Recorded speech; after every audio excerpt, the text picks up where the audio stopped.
ভূমিপুত্রকে ফিরে পাওয়ার জন্য এখানকার মানুষ দেখতে পাচ্ছেন যে কীভাবে টায়ার জ্বালিয়ে বিক্ষোভ শুরু করেছে। এই বিক্ষোভের আজ এতটাই তীব্র হওয়া উচিত যেন অভিষেক ব্যানার্জির কাছে পৌঁছে যায়, এটাকে নিয়ে পুনর্বিবেচনা করে আবার আমাদের ক্যানিং পূর্বের বিধায়ককে আমাদের ক্যানিং পূর্বে যেন দেয়া হয়।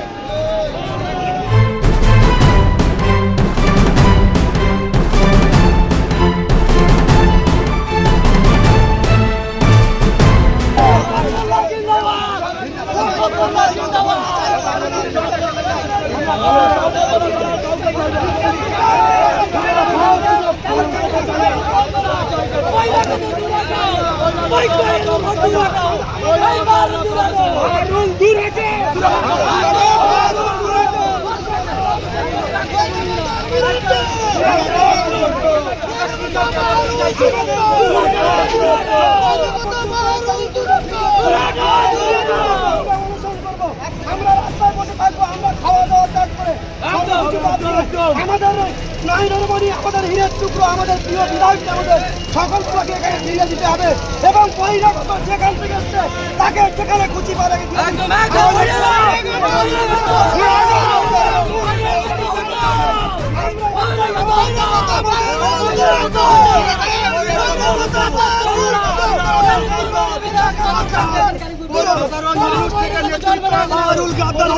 একদিকে পবিত্র রমজান চলছে, সেই রমজান উপেক্ষা করেও প্রার্থী ঘোষণার পরে ক্যানিং পূর্বে শোকের ছায়া নেমেছে। এটা কি সাধারণ মানুষ যারা সেখান থেকে দাঁড়িয়ে দেখছে তারা কি দেখেছে ক্যানিং পূর্বের অবস্থাটা কি দাঁড়াচ্ছে?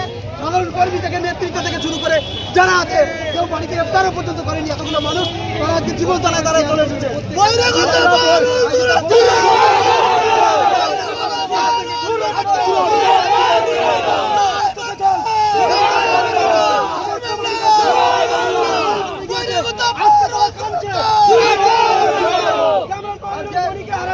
আমরা হীরের টুকরোকে হারালাম, একদিকে মায়েদের চোখে জল, একদিকে দিদিদের বোনেদের চোখে জল এবং সকলের চোখে জল।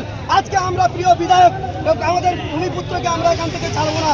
আমরা যতদিন পর্যন্ত আমাদের প্রিয় মুখ্যমন্ত্রী বাংলার অগ্নিকন্যা সর্বভারতীয় নেত্রী তথা সর্বভারতীয় নেতা অভিষেক বন্দ্যোপাধ্যায় যতদিন প্রার্থী না বদল করবে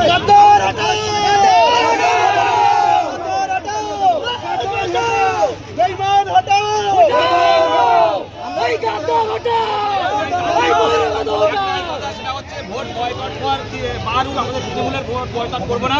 আমাদের তৃণমূলের কাছে এবং অভিষেক বন্দ্যোপাধ্যায়ের কাছে আমাদের একটাই দাবি, আমাদের ঘরের ছেলে বিধায়ক শওকত মোল্লা এখানে আবার প্রার্থী হিসাবে তিনি থাকুক এবং বহিরাগত যে বাহারুদ এখানে